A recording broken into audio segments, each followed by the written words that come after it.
Hello guys, welcome back to another interesting video of trading for beginners. And in this video, I'm going to talk about how can you log in to your Binance account. So without any further ado, let's dive right into this exciting video.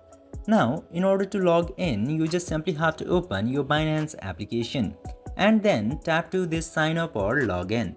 Tap there, and after that, you will get to see this page right here. You just simply have to enter your email address in here, and after that tap to next button. Now after doing this much, you will get to see this page. Now into here you just simply have to enter your password, and after entering the password tap to next button. And after doing this much, your account will successfully be logged in. I hope this video was informative for you. If yes, don't forget to like, share and subscribe to the channel to never miss another update. Thank you for watching this video.